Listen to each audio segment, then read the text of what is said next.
இப்படியெல்லாம் நடக்கும்னு நாங்கள் கனவுல கூட நினைக்கவே இல்லை. ஏன்னா 8 மாதம் ஆச்சு. கொலை பண்ணுவாங்கன்னுலாம் என்றைக்குமே யோசிக்கவே இல்லை. ஏன்னா எங்கள் வீட்டில் என் மேலே அவ்வளோ பாசமாகவும் இருந்தாங்க. ஒரு தாட்டி கடத்திட்டு போயிட்டாங்க. அங்கே போலீஸ் ஸ்டேஷன்லேருந்து எங்கள் வீட்டில் பேரம் பேசினாங்க. நான் இங்கே திருப்பூரில் இருக்கேன், இவங்க வீட்டில் இருக்கேன், எப்படியாவது வந்து என்னை கூட்டிகிட்டு போ அப்படின்னு சொல்லி அவங்கக்கிட்ட நான் ஃபோன் பண்ணி பேசுகிறேன். இவங்க எல்லாரும் என்ன பண்ணிட்டாங்க, ஜன்னல் இருக்கும்ல, ஜன்னலுக்கு அந்த சைடு இருந்து நாங்கள் பேசுகிறத கேட்டுட்டாங்க. அப்புறம் பயங்கர அடி, சாப்பாட்டில் விஷ வைக்கிறது, அது இதுன்னுலாம் பண்ணிட்டாங்க. அவங்க அதெல்லாம் சொல்லியே தான் கொடுத்தாங்க தட்டுல, சாப்பிட்டு செத்துப்போ. கடைசியா நான் ஒரு தாட்டி பாத்துக்கிறேன் அப்படின்னு சொல்லி கேட்டேன். அப்ப கூட என்ன பாக்குறதுக்கு கூட விடல. என் மேல பயங்கர ரொம்ப பாசமா இருப்பா. எவ்வளவோ பேர் வந்து லவ் பண்ணி ஏமாத்திட்டு அப்படியெல்லாம் போயிடுறாங்க. நான் அப்படியெல்லாம் செய்யலையே, நான் உண்மையா தானே இருந்தேன். எனக்கு ஏன் இந்த மாதிரி வாழ்க்கை? அது நிறைய அதுக்குள்ள வலி. ஏன்னா சங்கரோட வெட்டுகள் வந்து ரொம்ப சாதாரணம் கிடையாது. கோழியோட காலெல்லாம் வெட்டுவாங்க தெரியுமா, அது மாதிரி அவனோட இந்த விரல்கள் எல்லாத்தையுமே வெட்டிட்டாங்க.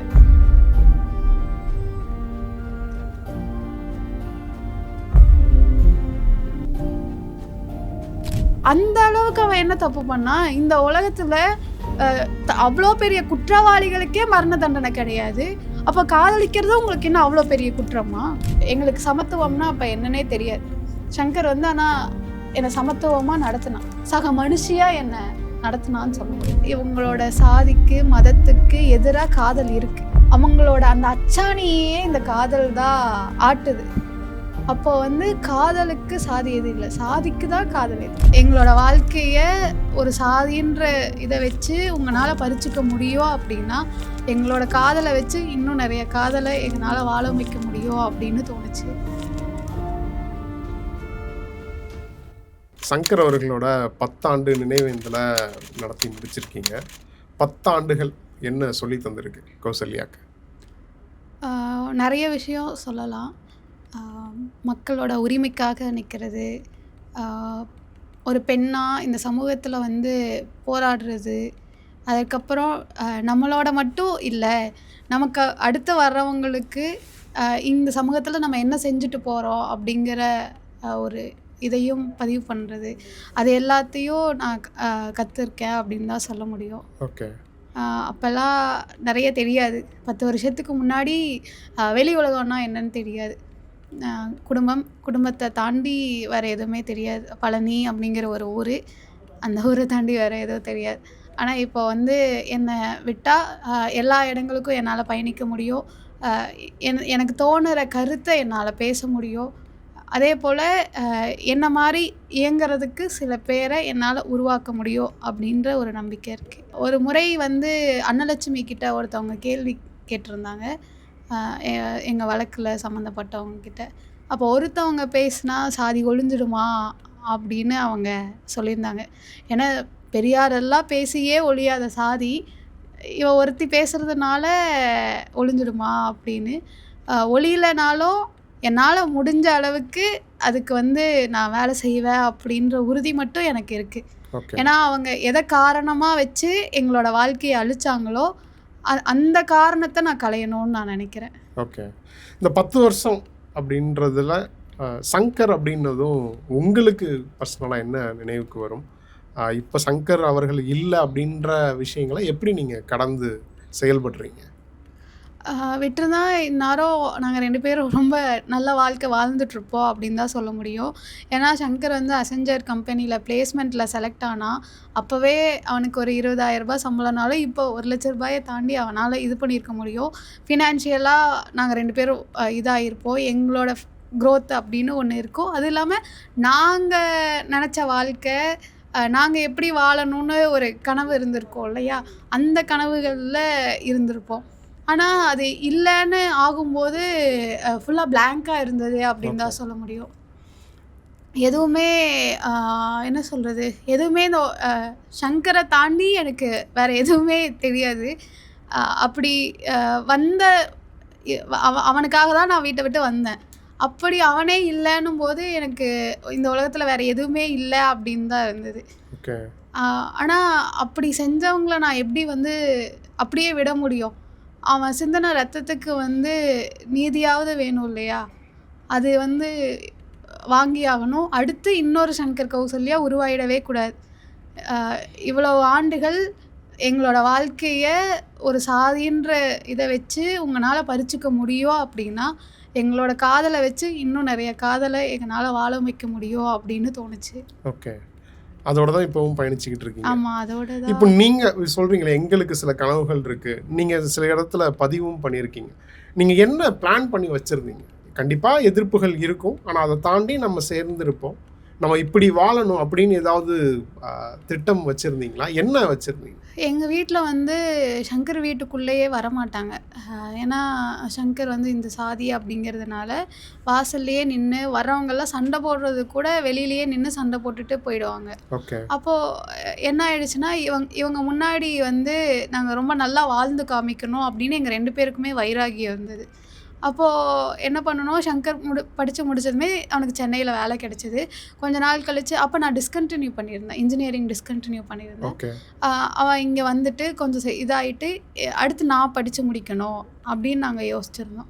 படித்து முடித்து அதுக்கப்புறம் எங்கள் வாழ்க்கை அப்புறம் சங்கரோட தம்பிங்க இருந்தாங்க, அவங்கள படிக்க வைக்கிறது, அடுத்து எங்களோட வாழ்க்கை அப்படிங்கிறது எல்லாரையும் மாறி ஒரு சாதாரணமாக எல்லாருக்கும் தோன்ற இதுதான். எந்த காரணத்துக்காகவும் என் குடும்பத்துக்கிட்ட நாங்கள் போய் நின்றுடக்கூடாது. ஏன்னா அவங்க நடத்தின விதம் அதெல்லாம் ஒரு பெரிய கதை. அந்த ஒரு 8 மாதம் எங்களோட வாழ்க்கைங்கிறது அவ்வளோ பெருசு. ஒவ்வொரு நாளும் அவ்வளோ நடந்திருக்கு. என்ன அந்த 8 மாதம் பீரியட்ன்றது என்ன, எந்த பீரியட் அது? நாங்கள் 2 பேர் கல்யாணம் பண்ணி சங்கர் வீட்டில் இருந்த மாதம் 8 மாதம் கழிச்சு தான் சங்கரை வந்து இது மாதிரி பண்ணாங்க. ஓகே. அப்போது ஒவ்வொரு நாளும் நிறையா மென்டல் டார்ச்சர் தருவாங்கன்னு தான் சொல்லணும். ஓகே. இல்லை, நீங்கள் சங்கரோட வீட்டில் தானே இருக்கீங்க? நான் சங்கரோட வீட்டில் தான் இருக்கேன். ஆனால் என்ன பண்ணாங்கன்னா ஒரு தாட்டி கடத்திட்டு போயிட்டாங்க. ஓகே. என்ன கடத்திட்டு போயிட்டாங்க. கடத்திட்டு போய் ஒரு 6 நாள் 7 நாள் பக்கம் இது பண்ணி அதுக்கப்புறம் போராடி தான் அங்கேருந்து என்னால் வர முடிஞ்சது. கடத்திட்டு அவங்க வீட்டுக்கு போயிட்டாங்களா, இல்லை வேற உங்கள் வீட்டுக்கு போயிட்டாங்களா, இல்லை வேற ஏதாவது? வேற பக்கம் வச்சுருந்தாங்க. ஒவ்வொரு நாள் ஒவ்வொரு ஊரில் வச்சுருந்தாங்க. சாமியார்கிட்ட கூட்டிகிட்டு போகிறது, மந்திரிக்கிறது, அந்த மை வைக்கிறது, ஓகே, அது மாதிரி எல்லாத்தையுமே செஞ்சாங்க. அப்புறம் அதுக்கப்புறம் நீங்கள் தப்பிச்சு வந்தீங்களா? தப்பிச்சு வரல. சங்கர் வந்து கேஸ் கொடுத்துட்டான். ஓகே. இந்த மாதிரி என்னோடய ஒய்ஃப் காணோன்னு சொல்லி அங்கே போலீஸ் ஸ்டேஷன்லேருந்து எங்கள் வீட்டில் பேரம் பேசினாங்க. ஓகே. அந்த போலீஸ் வந்து உங்கள் பொண்ணை கூட்டிகிட்டு வாங்க, கூட்டிகிட்டு வந்து சும்மா வந்து உங்கள் கூட வரேன்னு சொல்லுங்கள், நாங்கள் அவனை அடித்து துரத்திடுறோம் அப்படின்னு சொல்லி எங்கள் அப்பா அம்மா கிட்ட பேசுகிறத நான் கேட்டேன். அப்போ நான் என்ன யோசித்தேன்னா, சரி அப்போ நம்ம முதல்ல அந்த ஸ்டேஷன் நம்ம போகணும். இவங்க வந்து என்னை திண்டுக்கல் வச்சுருக்காங்க, மதுரை வச்சுருக்காங்க, தேனி வச்சுருக்காங்க, திருப்பூர் வச்சுருக்காங்க, மாற்றி மாற்றி ஒவ்வொரு இடமா வச்சிட்ருக்காங்க. அப்போ எப்படியாவது நம்ம சங்கர்கிட்ட நம்ம போயிடணும் அப்படின்னு சொல்லி இவங்கக்கிட்ட நான் என்ன பண்ணிட்டேன்னா, நான் உங்கள் கூடயே இருக்கேன்னு நான் போலீஸ் ஸ்டேஷனில் நான் சொல்கிறேன். ஏன்னா அப்போ தான் என்னை போலீஸ் ஸ்டேஷன் கூட்டிகிட்டு போவாங்க. ஓகே. அதனால் நான் உங்கள் கூடயே இருக்கேன்னு நான் சொல்கிறேன். உங்களை விட்டு நான் எங்கேயும் போகலை, நீங்கள் என்ன சொல்கிறீங்களோ அதை கேட்டுட்டு உங்கள் கூடயே இருக்கேன் அப்படின்னு சொல்லிட்டேன். அப்போ அவங்க என்ன பண்ணிட்டாங்க, இதை நம்பிட்டு சரின்னு சொல்லி திருப்பூர் கூட்டிகிட்டு போயிட்டாங்க. அங்கே ஒரு அட்வொகேட்டை வர வச்சுட்டாங்க. அட்வொகேட்டை வர வச்சதுமே அவர் என்ன பண்ணிட்டாரு, என்கிட்ட தனியாக பேசணும்னு சொல்லிட்டார். தனியாக பேசணும்னு கேட்கும்போது நான் அவர்கிட்ட எல்லாத்தையும் சொல்லிட்டேன். நான் மனசுக்குள்ளே இதை வச்சு தான் பேசினேன்றதை சொல்லும்போது போலீஸ் ஸ்டேஷன் கூட்டு போவாங்க அப்படின்றதுக்காக தான் அப்படி சொன்னேன். ஆமாம், சொல்கிறேன்றதை சொல்லி அவர்கிட்ட சங்கர் ஃபோன் பண்ணி தர சொல்லி அங்கேருந்து பேசி, நான் இங்கே திருப்பூரில் இருக்கேன், இவங்க வீட்டில் இருக்கேன், எப்படியாவது வந்து என்னை கூட்டிகிட்டு போ அப்படின்னு சொல்லி அவங்கக்கிட்ட நான் ஃபோன் பண்ணி பேசுகிறேன். இவங்க எல்லாரும் என்ன பண்ணிட்டாங்க, ஜன்னல் இருக்கும்ல, ஜன்னலுக்கு அந்த சைடு இருந்து நாங்கள் பேசுகிறத கேட்டுட்டாங்க. ஓகே. அப்புறம் பயங்கர அடி, சாப்பாட்டில் விச வைக்கிறது, அது இதுன்னுலாம் பண்ணிட்டாங்க. ஐயோ. அவங்க அதெல்லாம் சொல்லியே தான் கொடுத்தாங்க தட்டில், சாப்பிட்டு செத்துப்போ அப்படின்னு சொல்லி தான் இது பண்ணாங்க. ஓகே. அப்புறம் வந்து எங்கள் அம்மாவோட அப்பா வந்து அழுதாரு பயங்கரமாக, என் பேத்தியை விட்டுருங்க அப்படின்னு சொல்லி. அது இல்லாமல் கேஸும் ஆயிட்டதுனால இவங்க கூட தான் இருக்குன்றதை நான் அவன்கிட்ட சொல்லவும் செஞ்சிட்டதுனால, உன்னை வந்து நாங்கள் கடத்திட்டு வந்துட்டோன்னு நீ போய் சொல்லக்கூடாது, ஓகே, நீ தாத்தாவுக்கு உடம்பு சரியில்லைன்னு சொல்லிவிட்டு இதோட பிரச்சனையை முடிச்சிடு, இல்லைன்னா நான் உங்களை 2 பேர்த்த நாங்கள் வாழ விட மாட்டோம் அப்படின்னாங்க. சரி நான் இதை போலீஸ் ஸ்டேஷனில் போய் நான் இப்படியே சொல்லிடுறேன், நான் தான் போனேன்னு சொல்லிடுறேன் அப்படின்னு நான் போய் அப்புறம் எழுதி கொடுத்துட்டு நான் ஊருக்கு போனேன். ஓகே. இப்போ இந்த திருமணத்துக்கு முன்னாடி நீங்கள் எப்படி திருமணம் பண்ணணும் அப்படின்னு ஏதாவது யோசிச்சு வச்சுருக்கீங்க? எங்கள் வீட்டில் ஒத்துக்குவாங்கன்னுலாம் நான் நினைக்கவே இல்லை. ஓகே. ஏன்னா சின்ன வயசுலேருந்து தெரியும், ஃப்ரெண்ட்ஸே இந்த சாதிக்குள்ளே தான் ஃப்ரெண்ட்ஸ் இருக்கணும்னு சொல்லுவாங்க. ஓகே.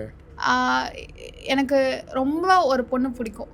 அந்த பொண்ணு வந்து இந்த சாதின்னு சொல்லி அந்த பொண்ணு கூட என்னை பழகக்கூடாதுன்னு சொன்னாங்க.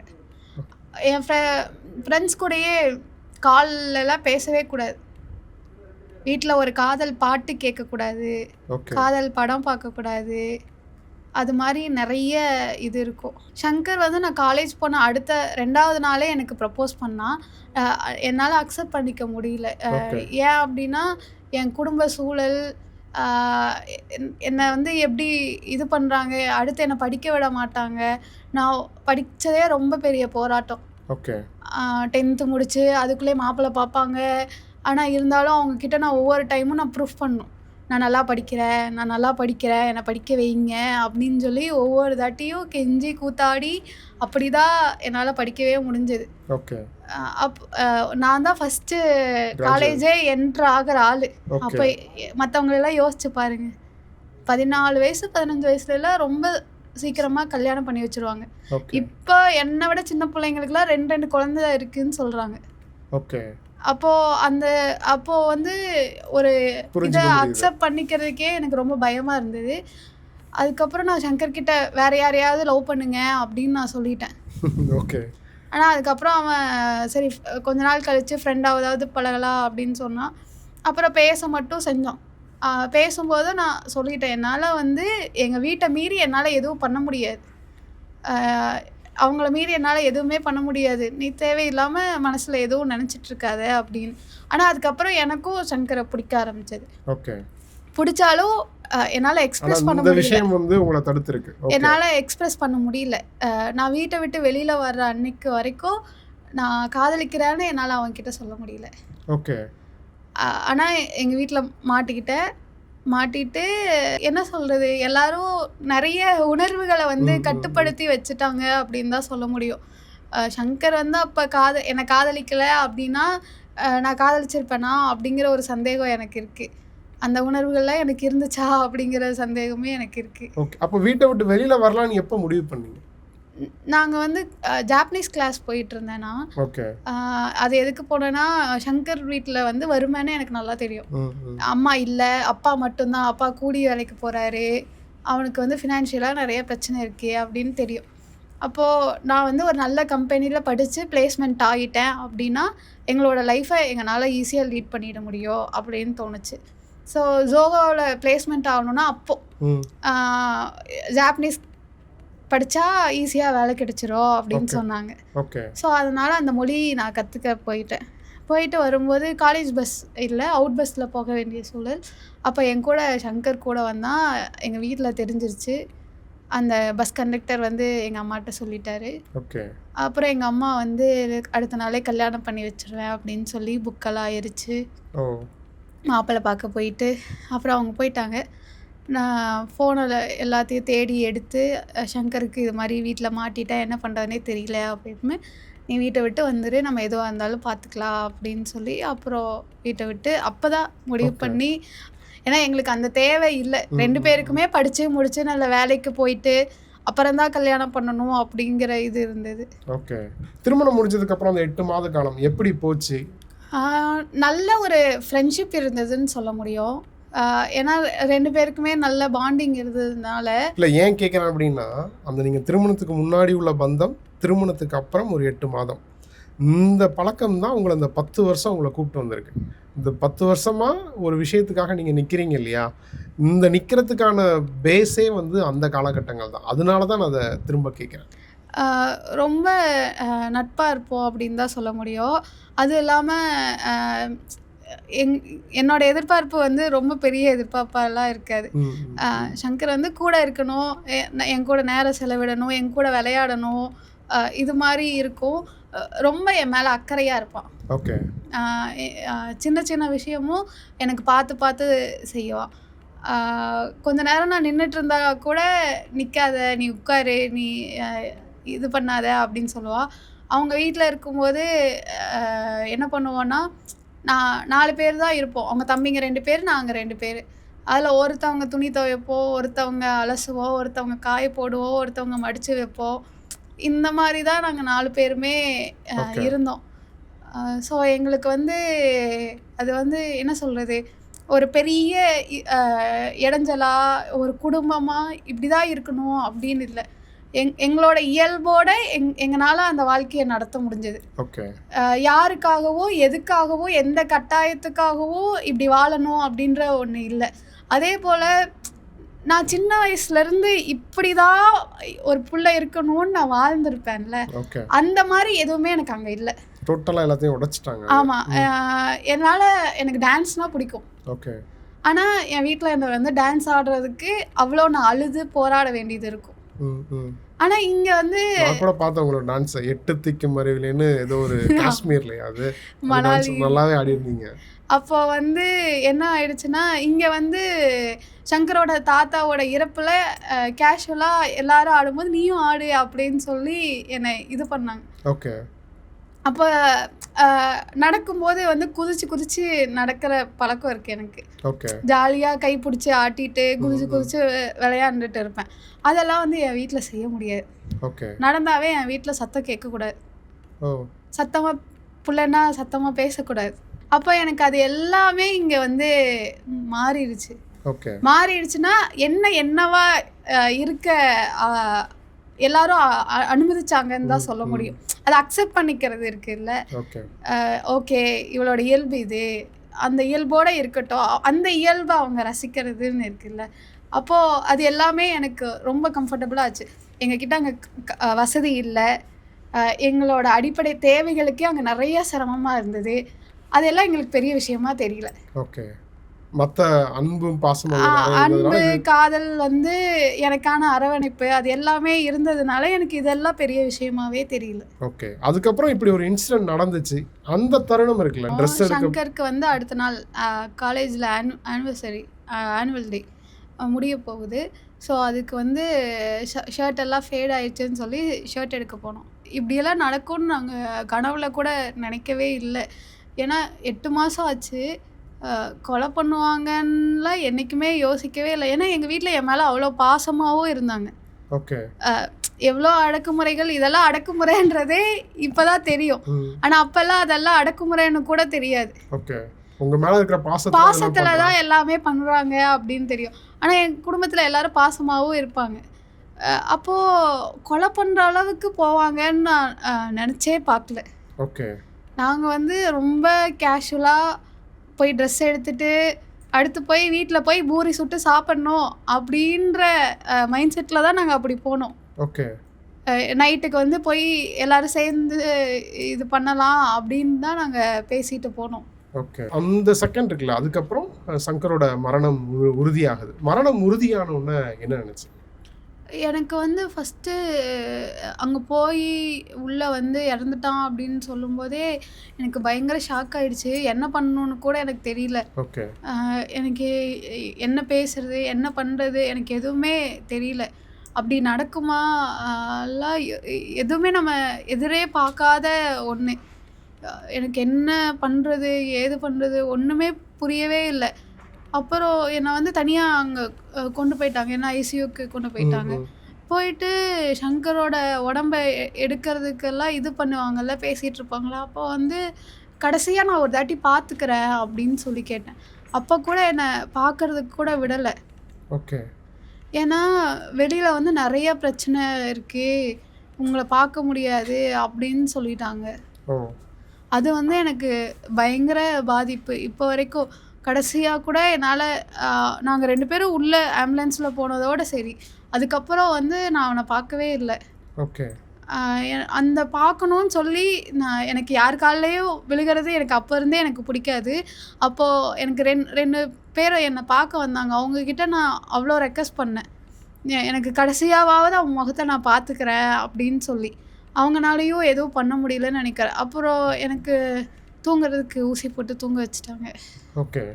அப்புறம் காலையில் எந்திரிச்சதுக்கு அப்புறம் தான் சங்கரோட உடலை வந்து அடக்கம் பண்ணிட்டோம் அப்படின்னு போலீஸ் வந்து எனக்கு இன்ஃபார்ம் பண்ணாங்க.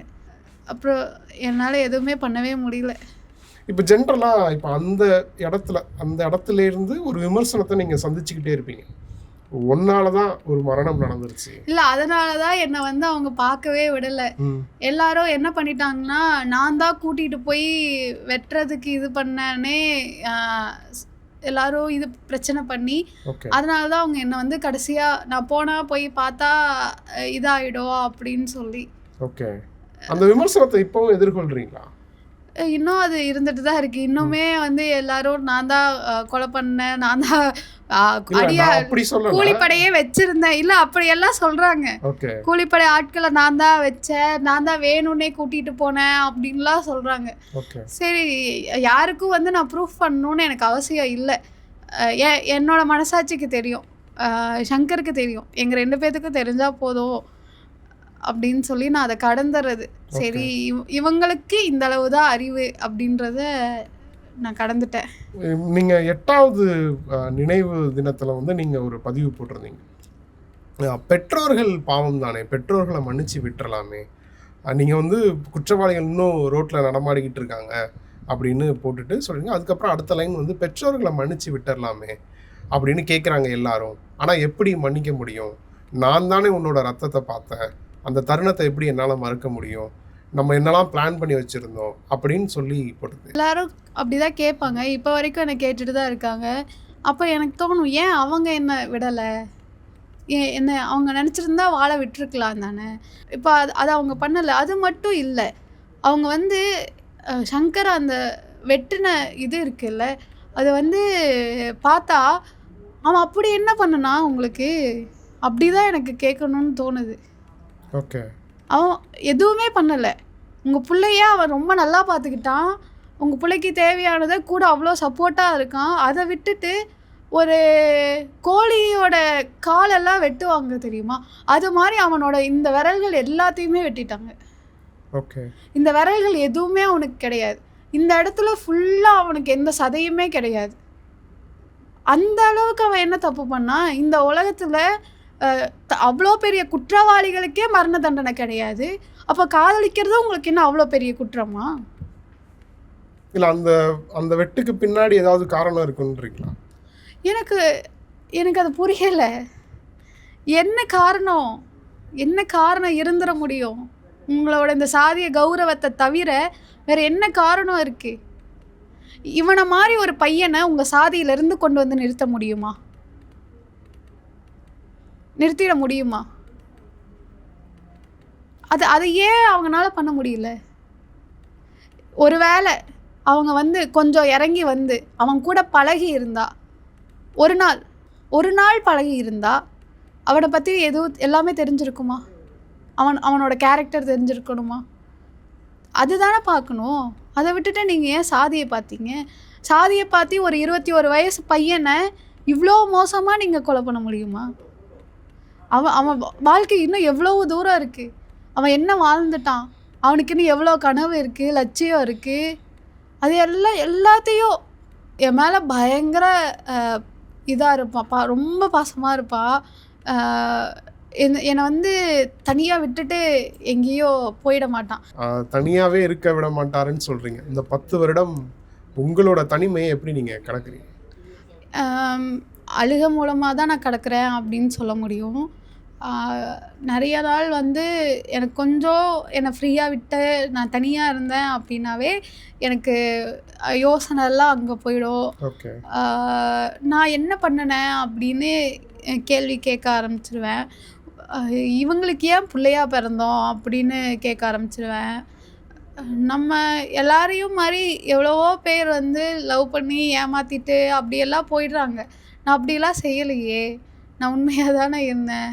எனக்கு ஏன் இந்த மாதிரி வாழ்க்கை, நான் ஏன் தனியாக இருக்கணும், நான் அப்படி என்ன தப்பு செஞ்சேன் அப்படின்னு எனக்கு உள்ளே ஓடிட்டே இருக்கும். நாங்கள் என்ன அப்படி செஞ்சிட்டோம்? ஓகே. நாங்கள் யாருக்கும் எந்த கெடுதலும் பண்ணலை, நாங்கள் வாழணும்னு தான் நினச்சோம். அதில் என்ன இவங்களுக்கு பிரச்சனை? அது நிறைய அதுக்குள்ள வழி வந்து சொல்ல முடியாதே அப்படின்னு தான் சொல்ல முடியும். ஏன்னா சங்கரோட வெட்டுகள் வந்து ரொம்ப சாதாரணம் கிடையாது. அதை நீங்கள் பார்த்துருந்தீங்கன்னா உங்களுக்கு தெரிஞ்சிருக்கும். ஏன்னா நான் அது கூடயே இருந்தேன். அது வந்து என்ன சொல்கிறது, அதுக்கு முன்னாடி நாள் வந்து அவனுக்கு கால் நெகத்தில் அடிபட்டுருச்சு. ஓகே. அந்த ரத்தத்தை பார்த்து நான் மயங்கி விழுந்துட்டேன். ஓ.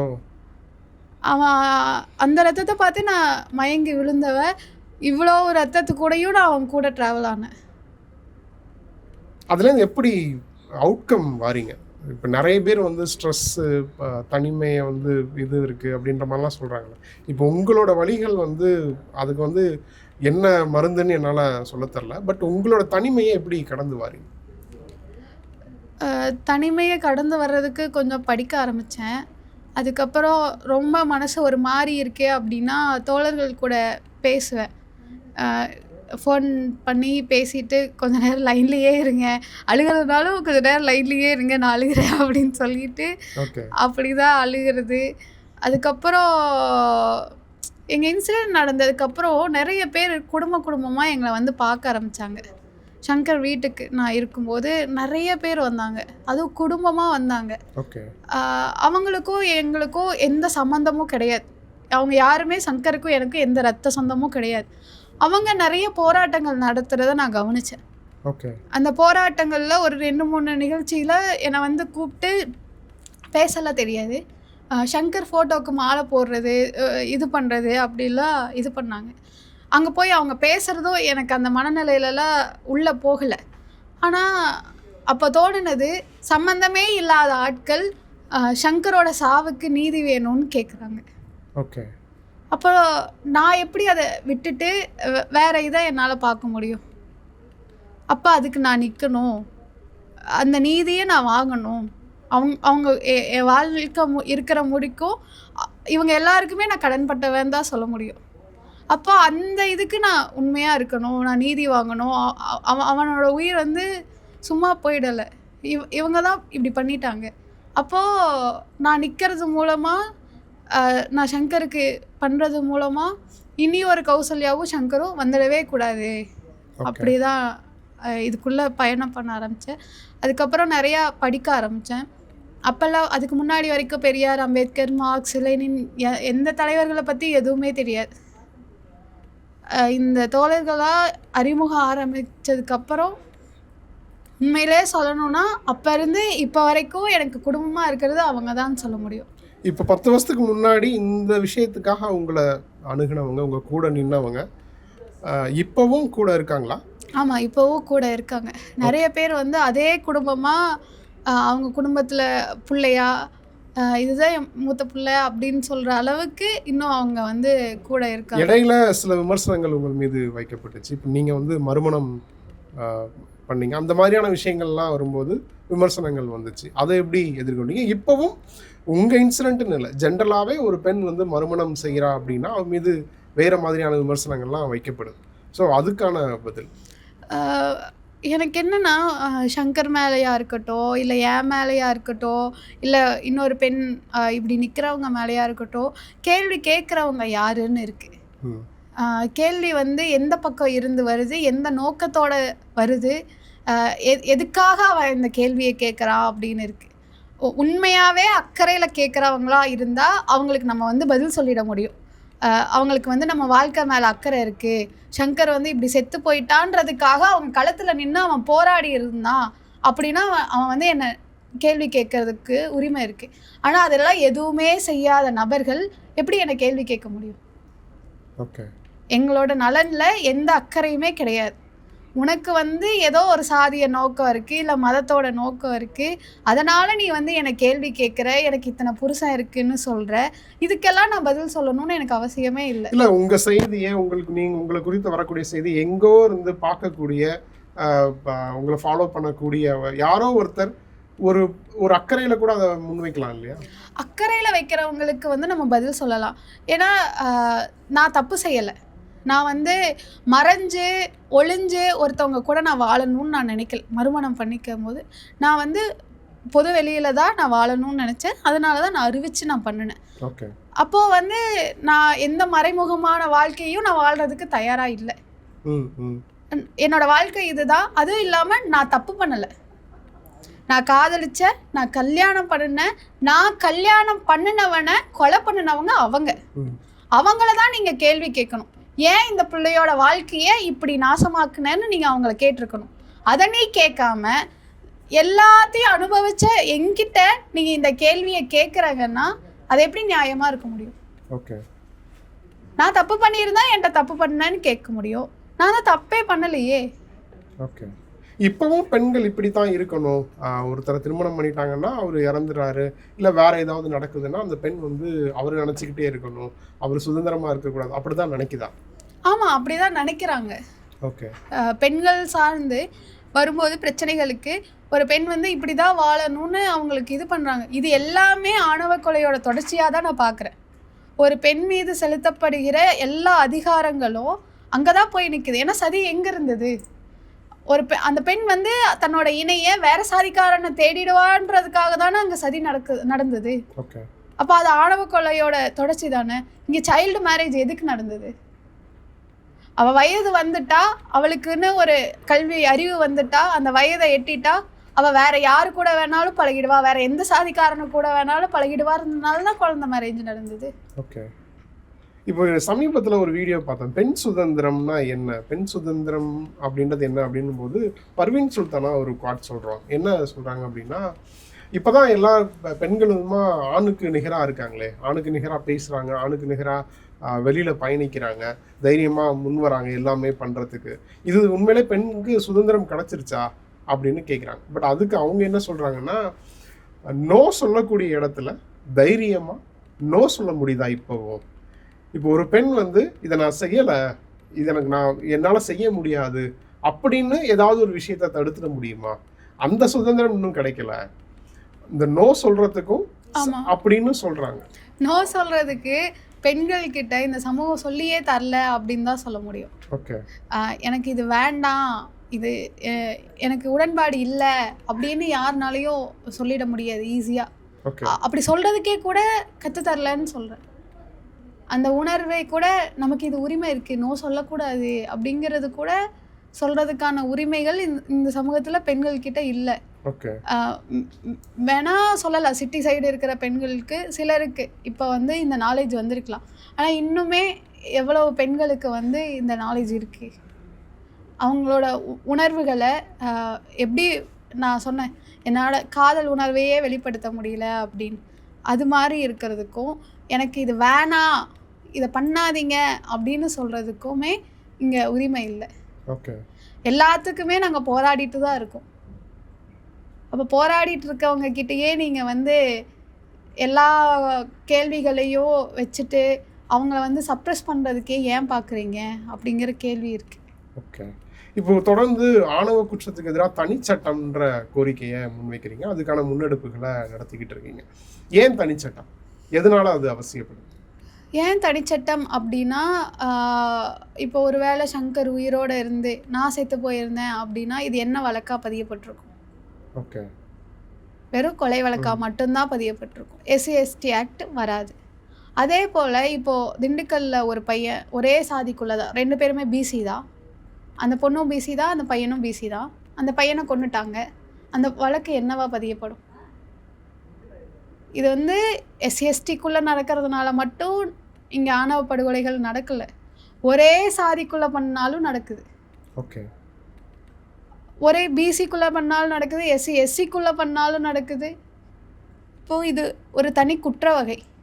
அதுவும் இல்லாமல் இந்த மாதிரியான வழக்குகளை நடத்துறதுக்கு இப்போ நான் உயிரோடு இருக்கிறதுனால நான் நடத்துகிறேன். நான் செத்து போயிருந்தேன்னா, நாங்கள் 2 பேருமே செத்து போயிட்டோம், யார் நடத்துவோம்? ஓகே. அப்போ இது மாதிரி அது மட்டும் இல்லாமல் நான் சொன்னேன், எங்கள் வழக்கில் என்னை கடத்திட்டு போனாங்கன்னு சொன்னேன். அப்போ அந்த கடத்திட்டு போனது ஒரு குற்றம் தானே. அந்த குற்றத்தை நான் எங்கே பதிவு பண்ணுவேன்? எந்த இதில் செக்ஷனில் நான் கொண்டு போய் பதிவு பண்ணுவேன்? வெறும் கடத்தல் வழக்கு இல்லை, அதுவும் இல்லாமல் இந்த குற்றங்களை செய்கிறவங்க தன் குடும்பத்தை சார்ந்தவங்களாக இருக்காங்க. அப்போ இது ஒரு தனி குற்ற வகை. இப்போ இந்த தனி குற்ற வகைக்கு தனி சட்டம்னு ஒன்று இருந்தால் தான் அந்த குற்றங்களை நம்ம ப்ரெடிக்ட் பண்ண முடியும், ஓகே, ப்ரிவென்ட் பண்ண முடியும், அவங்கள பாதுகாக்க முடியும். நீங்கள் ஒரு கேள்வி என்கிட்ட கேட்டீங்க, ஏன் இவங்களெல்லாம் அரசியல் படுத்தணும் அப்படின்னு சொல்லி. ஆமாம், ஆக்சுவலாக நீங்கள் சமீபத்தில் மேடையில் பேசியிருந்தேன், 10ஆம் ஆண்டு நினைவேந்தலில் பேசியிருந்தீங்க. இளைஞர்கள் வந்து அரசியல் மையப்படுத்திக்கணும் அவங்கள, அப்படி படுத்தப்பட்டாதான் அவங்களுக்கான பாதுகாப்பு எங்கே இருக்குன்றத அவங்களுக்கு தெரியும் அப்படின்னு சொல்லியிருந்தீங்க. அது ஏன் அப்படின்னு. ஒருவேளை எனக்கும் சங்கருக்கும் அந்த அரசியல் புரிதல் இருந்திருந்தா நாங்கள் ஏதாவது ஒரு இயக்கத்தை நாங்கள் நாடி இருப்போம். இந்த மாதிரியான காதலிக்கிறவங்களுக்கு இந்த மாதிரியான இயக்கங்கள் இருக்குது அப்படின்னு தெரிஞ்சிருந்தா அந்த அமைப்புகளையோ இல்லை நீதிமன்றங்களையோ இல்லை சட்டங்களையோ நாங்கள் நாடி இருப்போம். அந்த புரிதல் எங்களுக்கு இல்லாததுனால, அந்த அரசியல் அறிவு எங்களுக்கு இல்லாததுனால நாங்கள் இப்போ இந்த இடத்துல நிற்கிறோம். அதனால தான் நான் அவங்கள வந்து அரசியலாக உங்களை நீங்கள் வளர்த்திக்கணும், ஏன்னா உங்களோட பாதுகாப்புக்கே இது தேவை. இப்போ இந்த கேஸ், இந்த வழக்கு, சங்கர் அவர்களோட வழக்கு எந்த தருணத்தில் இருக்கு? குற்றவாளிகள் இன்னும் நடமாடிக்கிட்டு இருக்காங்கன்றத சொல்றீங்க. என்ன கரண்ட் சிச்சுவேஷன்? சுப்ரீம் கோர்ட்டில் போட்டு 5 ஆண்டுகள் ஆச்சு. இப்போ டிசம்பரில் வந்து வழக்கு வந்தது. அப்போது ஸ்டேட் கவர்மெண்ட்லேருந்து என்ன பண்ணிட்டாங்கன்னா, எங்களுக்கு வந்து அந்த மொழிபெயர்க்கிறதுக்கு இன்னும் ஒரு 6 மாதம் வேணும் அப்படின்னு சொல்லிட்டாங்க. ஜட்ஜு தான் எல்லாத்துலேயும் தாராள மனசு இல்லையா, அவங்க என்ன பண்ணிட்டாங்க, டிசம்பர் 26ன்னு போட்டாங்க. 25லேருந்து 26 ஓராண்டு போட்டுட்டாங்க. அப்போ எனக்கு என்ன கேள்வினா, உங்களுக்கு மொழிபெயர்க்கிறதுக்கு 6 மாதம் போதும் அப்படின்னா இந்த 5 ஆண்டுகளில் எத்தனை 6 மாதம் இருந்தது? ஏன் இது ஸ்டேட் கவர்மெண்ட் பண்ணலை? ஸோ இதை இப்போ 2026க்கு தள்ளி வச்சுருக்காங்களா? ஆமாம், நவம்பர் 26க்கு இது பண்ணி வச்சுருக்காங்க. 2026 நவம்பர். ஓகே, இவ்வளோ நேரம் நம்ம வந்து உங்களோட விஷயங்களை பற்றி பார்த்தோம். சில ஃபோட்டோஸ் நான் காமிக்கிறேன். அந்த ஃபோட்டோஸை பார்த்ததுக்கப்புறம் அவங்கள பற்றின விஷயங்கள் ரொம்ப ஷார்ட் அண்ட் ஸ்வீட்டாக சொல்லுங்கள். அதே மாதிரி ஒரு சில வார்த்தைகளுக்கு உங்களோட எக்ஸ்ப்ளனேஷன் என்னவாக இருக்குது அப்படின்றதும் கேட்கணும்னு நினைக்கிறேன். ஃபஸ்ட்டு வந்து சமீபத்தில் உங்கள் கூடயே பயணிக்கிறவர் தான் சமீபத்தில் அந்த 2 ஃபோட்டோவை ஷேர் பண்ணியிருந்தார். அப்போ வந்து முதல் முறை என்னை பார்க்கறதுக்காக சங்கரோட வீடு அது, என்னை பார்க்கறதுக்கு கதிர் சார் வந்திருந்தார். அப்போ வந்து கேஸ் சம்மந்தமாக என்னென்னலாம் நடந்தது அப்படின்னு சொல்லி எல்லாத்தையும் நோட் பண்ணிட்டார். அப்போ இருந்து இப்போ வரைக்கும் இந்த 10 ஆண்டுகளும் எனக்கு வழக்குக்காக என் கூடயே தொடர்ந்து பயணிக்கிற நபர்னு சொல்ல முடியும். அதே மாதிரி எனக்கு ஒன்று இருக்குது, எனக்கு வந்து ஒரு தனி சட்டம் வேணுன்ற ஒரு கனவு இருக்குது. அந்த கனவுக்காக இப்போ வரைக்கும் சார் வந்து ஒரு 29 கூட்டங்களுக்கு மேலே கருத்தரங்கம் நடத்தினார். ஓகே, நான் அந்த கோரிக்கை எனக்கு வேணும், அதுக்காக, ஏன்னா என்னால் அவ்வளோ கூட்டம் என்னால் நடத்திட முடியாது. அதனால் ஒவ்வொரு மாவட்டத்துலேயும் அவர் அந்த கூட்டம் நடத்தினார்.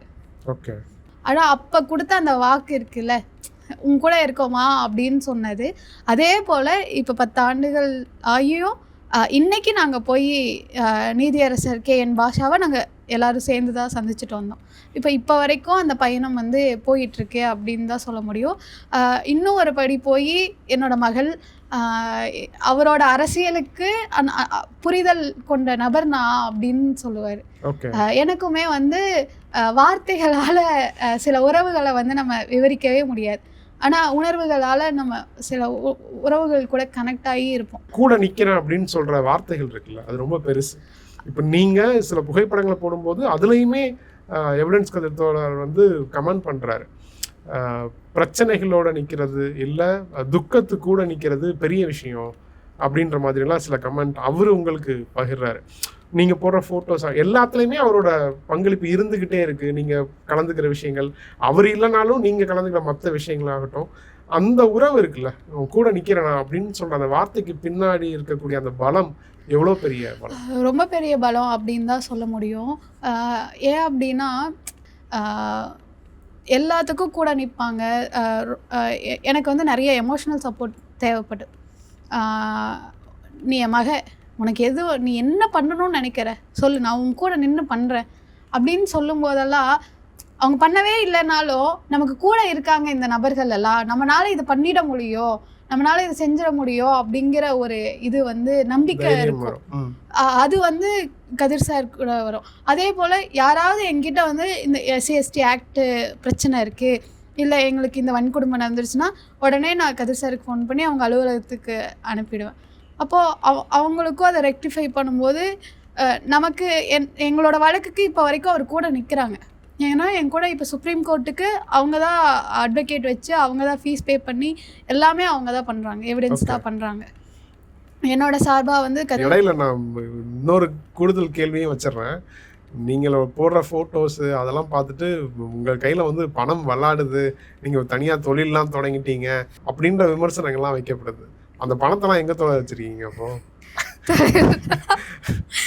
எனக்கு அப்படியெல்லாம் எதுவும் இல்லை தொழில். நான் தொழில் செய்கிறேன், அதிலிருந்து வர்ற வருமானங்களில் என்ன சொல்கிறது, நான் வந்து நிறைய இணையர்கள் எங்கள் வீட்டுக்கு வருவாங்க. அவங்களுக்கு செய்யறதுக்கே எனக்கு அந்த காசு வந்து பத்தாது அப்படின்னு தான் சொல்ல முடியும். அது மட்டும் இல்லை, எனக்கு வந்து ஒரு வீட்டில் வந்து வீடு கொடுக்க மாட்டாங்க. ஒரு வீடு போய் பார்க்க போகிறோம் அப்படின்னா எத்தனை வீடு மாறி இருக்கேன்னு எனக்கு தெரியும். ஸோ அந்த போராட்டம் ஒரு பக்கம் இருக்கும். இருந்தாலும் நம்ம இணையர்களை வர்றவங்கள விடவே முடியாது. அவங்க வருவாங்க, 1 மாதம் 2 மாதம் இருப்பாங்க. அப்போ அவங்களுக்கு தேவையான எல்லாத்தையும் நம்ம பண்ணுற மாதிரி இருக்கும். அது மட்டும் இல்லை, என்ன மாதிரியே பாதிக்கப்பட்ட விக்டிம்ஸ் என் வீட்டுக்கு வந்து தங்குவாங்க. அவங்களுக்கு தேவையானது நான் செய்யணும். இப்போ அண்மையில் கூட திண்டுக்கல்லேருந்து ஒரு பொண்ணு வந்தாங்க, வந்து ஒரு 2 மாதம் இருந்தாங்க.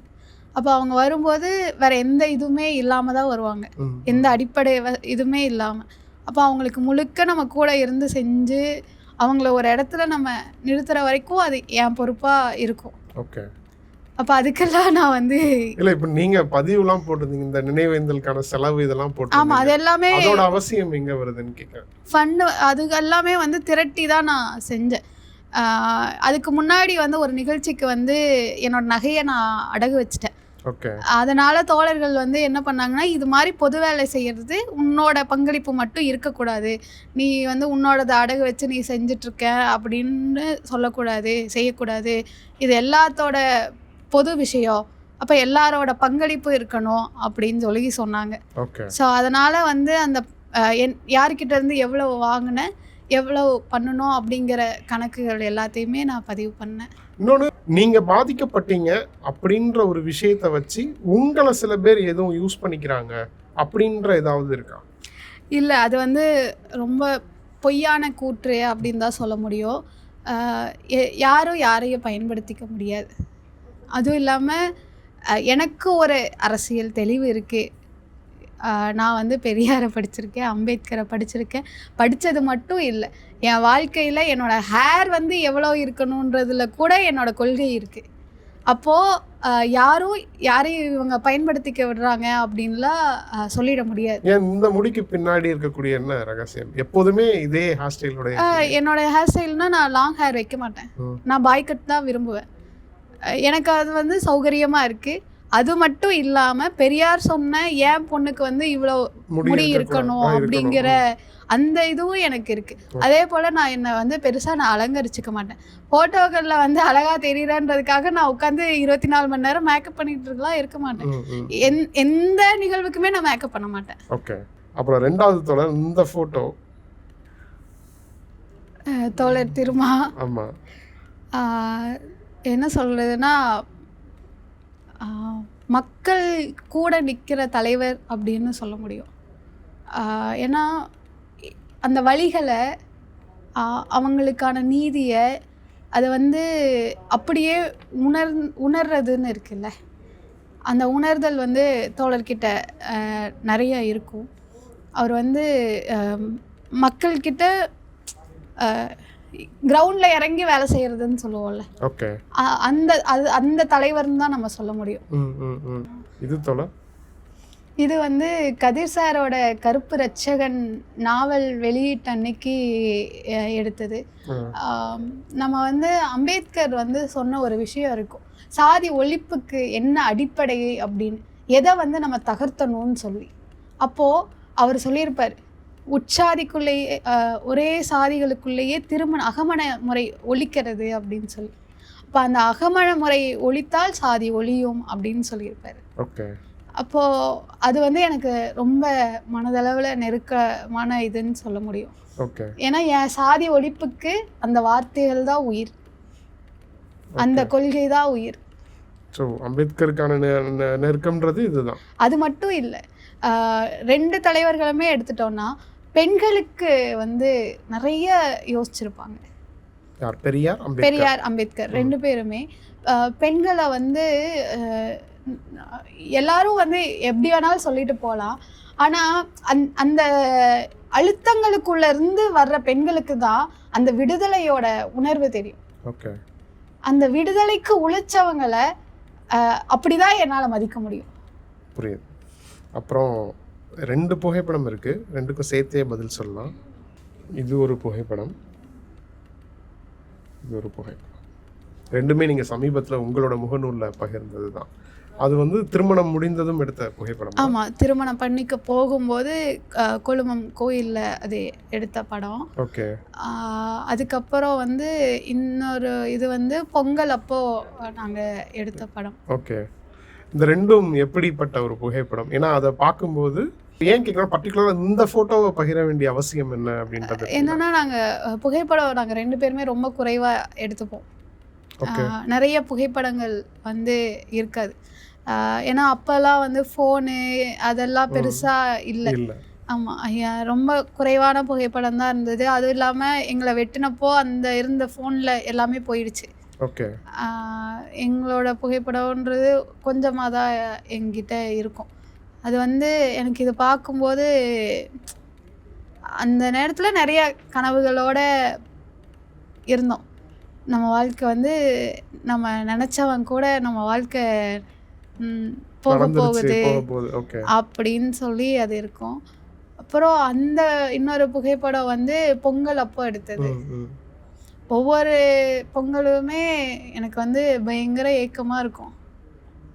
நான் அது வந்து என்ன சொல்கிறது, நமக்கு வந்து எல்லாமே கிடச்சிடாது இல்லை, இருந்ததும் போயிடுச்சு அப்படின்னு சொல்லி எனக்கு இருக்கும். அந்த காதல்ன்ற வார்த்தைக்கு உங்களோட கௌசல்யாவோட எக்ஸ்பிளனேஷன் என்ன?